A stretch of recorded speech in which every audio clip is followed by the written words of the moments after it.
Hi dear students, in the previous video we just started the chapter electricity and discussed about the portion Faraday's law of electromagnetic induction, and we say that it is the basic principle of an AC generator. So here we are going to find the EMF induced in a coil rotating in a magnetic field. So we know ഒരു AC power ജനറേറ്ററിൽ electromagnetic ഇൻഡക്ഷൻ്റെ ഫലമായിട്ട് ഒരു EMF induce ചെയ്യപ്പെടുകയും as A result ഒരു alternating current generate ചെയ്യപ്പെടുകയാണ് ചെയ്യുന്നത്. അപ്പോൾ ഈ ഒരു സെഷനിൽ ആ EMFൻ്റെ വാല്യൂവും കറണ്ടിൻ്റെ വാല്യൂവും അതിൻ്റെ പ്രോപ്പർട്ടീസും ഒക്കെയാണ് നമ്മൾ ഡിസ്കസ് ചെയ്യുന്നത്. It is based on the principle of electromagnetic induction. When a coil rotates in a uniform magnetic field, the associated flux changes and an induced EMF is generated according to Faraday's law of electromagnetic induction. Thus, the rotation of coil or the mechanical process produces an induced EMF. If the process is made continuous, then we can convert continuously mechanical energy into electrical energy.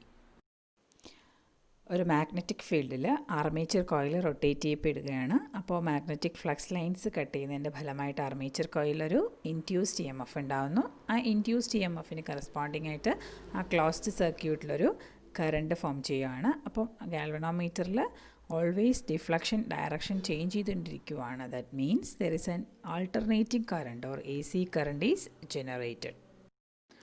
So to find out that EMF induced in a coil rotating in a magnetic field, consider a rectangular coil of capital N turns. നമ്മുടെ armature കോയിലിൽ n number of turns ആണ് consider ചെയ്യുക, and of length A and breadth B, rotating with a uniform angular velocity omega about its axis in a uniform magnetic field capital B. The axis of the rotation is at right angles to the field. As the coil rotates, the magnetic flux passing through it changes. Hence, an EMF is induced in the coil. Suppose we start timing from the instant when the plane of the coil is at right angles to the field B. അതായത് നമ്മൾ start ചെയ്യുന്നത് armature കോയിലിൻ്റെ പ്ലെയിനും magnetic ഫീൽഡിൻ്റെ ഡയറക്ഷനും തമ്മിൽ right ആംഗിൾസിലാണെന്ന് വിചാരിക്കുക.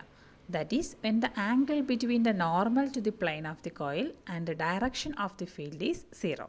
അതായത് നമ്മുടെ armature കോയിലിൻ്റെ പ്ലെയിനിൽ നിന്ന് വരയ്ക്കുന്ന നോർമലും മാഗ്നറ്റിക് ഫീൽഡിൻ്റെ ഡയറക്ഷനും തമ്മിലുള്ള angle 0 degree. Then at an instant t, the normal to the plane of the coil will make an angle theta with the direction of B. അപ്പോൾ t എന്ന് പറയുന്ന ഒരു ഇൻസ്റ്റൻറ്റ് എടുക്കുകയാണ്.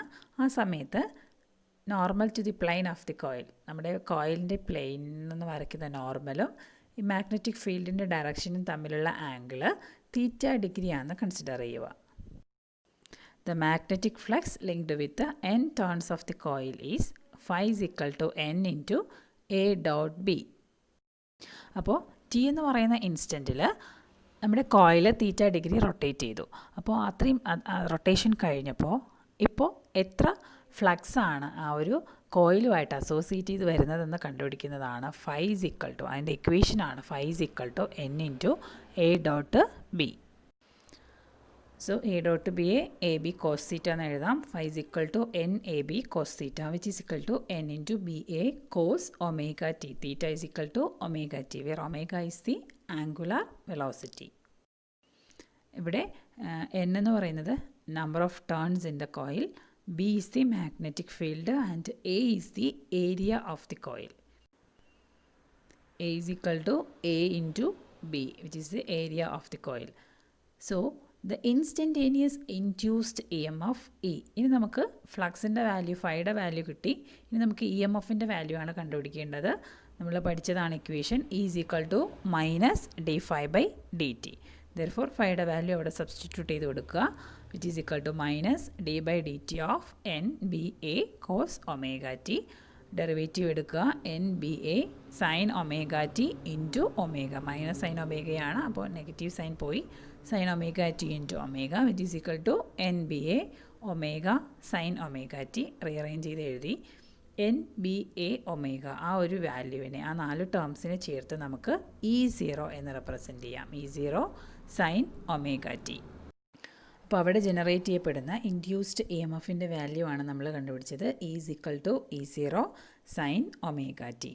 E0 is equal to NBA omega, which is called the peak value of the EMF.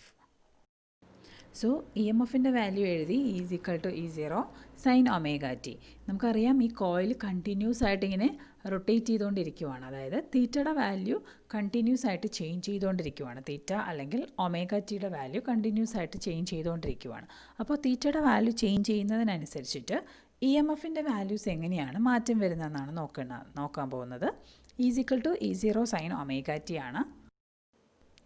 അപ്പോൾ first when theta is equal to or omega T is equal to 0, sine omega T is equal to 0. അപ്പോൾ ഈയുടെ value എന്ന് പറയുന്നത് 0. അതായത് theta 0 degree ആകുമ്പോൾ E M എഫിൻ്റെ value 0 തന്നെയാണ്. ഇനി തീറ്റ π/2 ആകുമ്പോൾ സൈൻ ഒമേഗ ടി എന്ന് പറയുന്നത് അല്ലെങ്കിൽ സൈൻ π/2 എന്ന് പറയുന്നത് 1 ആണ്. So is equal to E0 എന്ന് വരും.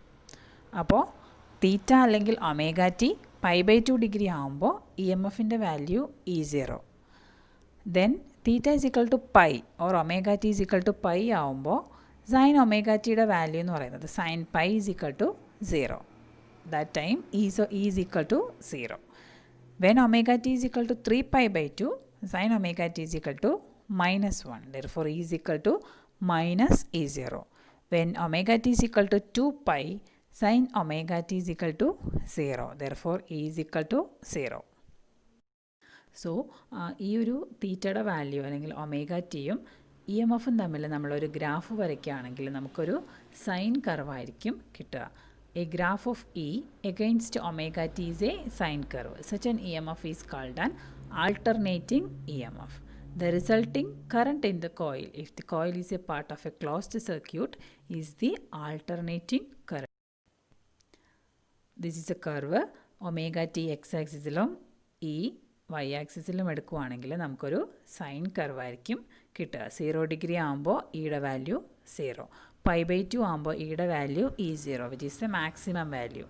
Then പൈ ആകുമ്പോൾ വീണ്ടും 0, 3π/2 ആകുമ്പോൾ -E0, നെഗറ്റീവ് ഡയറക്ഷനിൽ മാക്സിമം വാല്യൂ. ദെൻ 2π ആകുമ്പോൾ വീണ്ടും 0. അപ്പോൾ ഒരു കംപ്ലീറ്റ് റൊട്ടേഷനായി ഇതുപോലെ ഈ സൈക്കിൾ ഇങ്ങനെ റിപ്പീറ്റ് ചെയ്തുകൊണ്ടേയിരിക്കും. So the corresponding current I through the circuit is given by, അതായത് നമ്മളിപ്പോൾ ഇ എം എഫ് ആണ് കണ്ടുപിടിച്ചത്. Is equal to E0 sine omega T. Current കണ്ടുപിടിക്കാൻ I is equal to E/R. അപ്പോൾ ഇക്ക് പകരം E0 sine omega T divided by R. E0/R എന്ന് പറയുന്ന വാല്യൂവിന് നമ്മൾ I0 എന്ന് കൊടുക്കുകയാണ്. അപ്പോൾ നമുക്ക് I is equal to I0 sine omega T എന്ന് എഴുതാം. I0 എന്ന് പറയുന്നത് E0/R, which is a maximum value of current or peak current. അപ്പോൾ നമ്മളിവിടെ കണ്ടുപിടിച്ചത് ഒരു കോയിൽ ഒരു മാഗ്നറ്റിക് ഫീൽഡിൽ റൊട്ടേറ്റ് ചെയ്യുമ്പോൾ അവിടെ ഉണ്ടാവുന്ന ഇൻഡ്യൂസ്ഡ് ഇ എം എഫിൻ്റെയും അതിന് കറസ്പോണ്ടിങ് ആയിട്ടുള്ള കറണ്ടിൻ്റെയും വാല്യൂസാണ്. E is equal to E0 sine omega T and I is equal to I0 sine omega T. Then we know the time of one cycle is known as time period. The number of cycle per second is frequency, that is nu is equal to 1/t, and the peak value of current or voltage is the amplitude. അപ്പോൾ A C ജനറേറ്ററിൽ produce ചെയ്യപ്പെടുന്ന A C കറണ്ടിൻ്റെ E M എഫിൻ്റെയും കറണ്ടിൻ്റെയും values പറഞ്ഞു. ഇനി നമുക്കിവിടെ അറിഞ്ഞിരിക്കേണ്ട കുറച്ച് ടേംസ് ഉണ്ട്. Peak value of A C, mean value of A C, root mean square value or RMS value of A C and effective value or virtual value of A C. ഈ 4 ടേംസും മനസ്സിലാക്കണം. അപ്പോൾ ആദ്യം peak value of A C എന്താണെന്ന് നോക്കാം. So peak value of A C or E M F, E M എഫിൻ്റെ അല്ലെങ്കിൽ കറണ്ടിൻ്റെ peak value. The maximum value of alternating current or E M F in the positive or negative direction is called peak value of the alternating current or E M F. A C കറണ്ടിൻ്റെ അല്ലെങ്കിൽ E M എഫിൻ്റെ peak value എന്ന് പറഞ്ഞാൽ positive ഡയറക്ഷനിലോ negative ഡയറക്ഷനിലോ അതിൻ്റെ maximum വാല്യൂവിനെയാണ് represent ചെയ്യുന്നത്. It is denoted by E0 or I0. അപ്പോൾ E0 അല്ലെങ്കിൽ I0 എന്ന് റെപ്രസെൻ്റ് ചെയ്യുന്നത് പീക്ക് വാല്യൂവിനെയാണ്. So we know E0 is equal to BAN omega. B is the magnetic field, A is the area of the coil, N is the number of turns in the coil, and omega is the angular velocity. I0 is equal to E0 by R, which is equal to BAN omega divided by R. So we can discuss the remaining portions in the next video. Okay.